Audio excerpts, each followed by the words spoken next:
বাড়িতে সিঙ্গারা তৈরি করলে দোকানের কেনা সিঙ্গারার মতো অতটা খাস্তা বা মুচমুচে হয় না।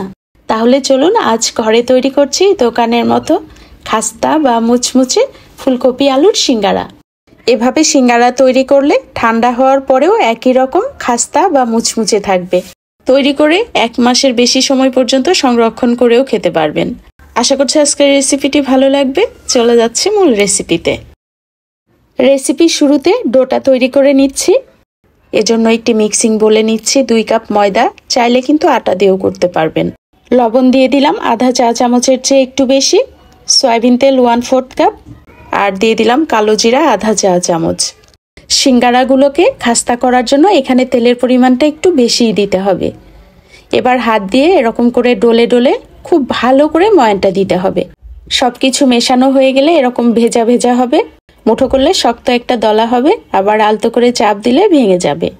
এবার স্বাভাবিক তাপমাত্রার পানি দিয়ে শক্ত করে একটা ডো তৈরি করে নিব। অল্প অল্প করে পানি দিতে হবে, ততক্ষণ পর্যন্ত পানি দিব যতক্ষণ শুকনা ময়দাগুলো এক জায়গায় হচ্ছে। দেখতেই পাচ্ছেন ডোটা বেশ শক্ত। এবার প্রায় 5 থেকে 7 মিনিটের মতো ডোটাকে মথে নিব। 5 থেকে 7 মিনিট পরে একটু সফট হয়ে আসবে, তবে অনেক বেশি সফট না। এবার একটা প্লাস্টিক র্যাপ দিয়ে র্যাপ করে একটা পাশে রেখে দিচ্ছি আধা ঘন্টা থেকে 40 মিনিটের জন্য। সিঙ্গারার পুরের জন্য একটা মশলা তৈরি করে নিব।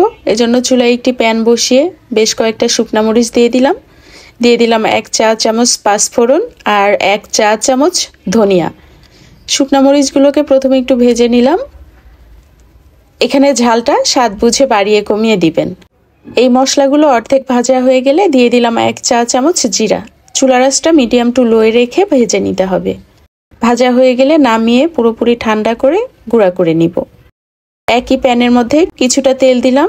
তেল গরম হয়ে আসলে দিয়ে দিলাম 1.5 কাপের চেয়ে একটু বেশি ফুলকপি। লবণ দিয়ে দিলাম। এবার ফুলকপিগুলোকে মিডিয়াম হিটে ভেজে নিব। ফুলকপিগুলো যখন এরকম লালচে হয়ে এসেছে তখন নামিয়ে নিলাম।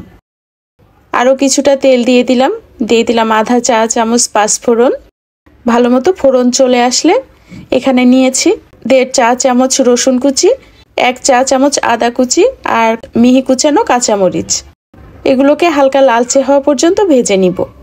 আমি 2টো কাঁচামরিচকে মিহি করে কুচিয়ে নিয়েছি। এবার এর মধ্যে দিয়ে দিলাম 2 কাপ আলু। আলুগুলোকে আমি ছোট আর কিউব করে কেটে নিয়েছি। আবারও কিছুটা লবণ দিয়ে চুলার আঁচটা মিডিয়ামে রেখে আলুগুলোকে ভেজে নিব। যেহেতু নতুন আলু তাই সিদ্ধ হতেও কিন্তু খুব বেশি সময় লাগবে না। আলুগুলো যখন অর্ধেক ভাজা হয়ে যাবে এই পর্যায়ে ফুলকপিগুলো দিয়ে দিলাম। আর রঙের জন্য দিয়ে দিলাম হলুদ গুঁড়া আধা চা চামচের মতো হবে। ভালো মতো মিশিয়ে নিয়ে পুরোপুরি সিদ্ধ হওয়ার জন্য দিয়ে দিলাম আধা কাপ পানি। ঢাকনা দিয়ে দিলাম। চুলার আঁচটা মিডিয়াম টু লোয়ে রেখে অপেক্ষা করব ভালো মতো সিদ্ধ হয়ে পানিটা শুকিয়ে যাওয়া পর্যন্ত। দেখতে পাচ্ছেন পানিটা পুরোপুরি শুকিয়ে গেছে। এবার কিছু আলু আর ফুলকপিকে এরকম করে একটু ম্যাশ করে দিব। লবণটা একটু কম হয়েছে তাই সামান্য লবণ দিয়ে দিলাম। আর যে মশলাগুলোকে আমি ভেজে রেখেছিলাম সেগুলোকে গুঁড়া করে নিয়েছি, সেখান থেকে 1 টেবিল চামচ দিলাম আর দিয়ে দিলাম ধনিয়া পাতা কুচি। মশলাগুলোকে কিন্তু আমি একেবারে মিহি করে গুঁড়া করিনি, একটু দানা দানা থাকবে। সবকিছুকে আরও 2 থেকে 3 মিনিটের মতো উল্টে পাল্টে মিশিয়ে নিয়েছি। পুরটা এখন হয়ে গেছে, নামিয়ে পুরোপুরি ঠান্ডা করে নিব। এদিকে আমাদের ডোটাও সফট হয়েছে, তবে অনেক বেশি সফট না। আরও 1 থেকে 2 মিনিটের মতো মথে নিয়ে ছোট ছোট লেচি কেটে নিচ্ছি। আমি এখানে 15টা লেচি করে নিয়েছি। এবার হাতের মধ্যে নিয়ে ঘুরিয়ে ঘুরিয়ে গোল আর মসৃণ করে নিব। সবগুলোকে একই রকম ভাবে করে নিয়েছি। এবার একটা লেচি নিয়ে নিলাম আর বাকিগুলোকে ঢেকে রেখে দিলাম। এদিকে আমাদের পুরটাও পুরোপুরি ঠান্ডা হয়ে গেছে। পুরের মধ্যে কিছু ভাজা বাদামকে আধা ভাঙা করে দিলাম। সবকিছুকে আবারও মিশিয়ে একটা পাশে রেখে দিলাম। সিঙ্গারার জন্য রুটিটাকে বেলে নিচ্ছি। পাতলা আর লম্বা করে রুটিটাকে বেলে নিতে হবে, তবে রুটিটাকে অনেক বেশি পাতলা করব না। এবার রুটির মাঝ বরাবর কেটে নিলাম। অর্ধেকটা অংশে আমি পানি লাগিয়ে দিলাম। এবার এই কিনারটাকে ভাঁজ করে পানিওয়ালা কিনারটাকে এর উপরে বসিয়ে আঙ্গুলের উপরে রেখে চেপে চেপে বসিয়ে দিতে হবে। এবার এভাবে হাতের উপরে উঠিয়ে নিব। জোড়া অংশটা বৃদ্ধ আঙ্গুলের উপরে থাকবে আর গোল অংশটা এদিকে থাকবে। পছন্দ মতো পুর দিয়ে দিচ্ছি। পুর একেবারে কম দিলে কিন্তু সিঙ্গারাটা খেতে অত মজাদার হবে না। চারপাশে পানি লাগিয়ে নিলাম। এবার এই যে মাঝের অংশটা আছে এখানে একটা ভাঁজ দিয়ে নিলাম। এখন দুই পাশ থেকে এভাবে টেনে একসাথে জোড়া করে দিতে হবে। খুব ভালো করে মাথাগুলোকে আটকে দিতে হবে যাতে ভাজার সময় সিঙ্গারার ভিতরে তেল না যায়। মাথাটাকেও খুব ভালো করে আটকে দিতে হবে। একই রকম ভাবে বাকি সিঙ্গারাগুলোকেও তৈরি করে নিচ্ছি। এরকম করে আঙ্গুলের উপরে রেখে চাপ দিয়ে জোড়াটাকে ভালো মতো বন্ধ করে দিতে হবে। নিচের অংশে প্রথমে অল্প করে পুর দিতে হবে যাতে নিচের অংশটা ফাঁকা না থাকে। এরপরে পছন্দ মতো পুর দিয়ে পুরগুলোকে একটু বসিয়ে দিয়ে চারপাশে পানি লাগিয়ে মাথাটাকে আটকে দিতে হবে। চাইলে এভাবে ভাঁজ ছাড়াও মুখটাকে আটকে সিঙ্গারাগুলোকে তৈরি করে নিতে পারেন। এই ভাঁজটা হচ্ছে সিঙ্গারার সবচেয়ে সহজ ভাঁজ। সবগুলো সিঙ্গারাকে একই রকম ভাবে তৈরি করে নিয়েছি।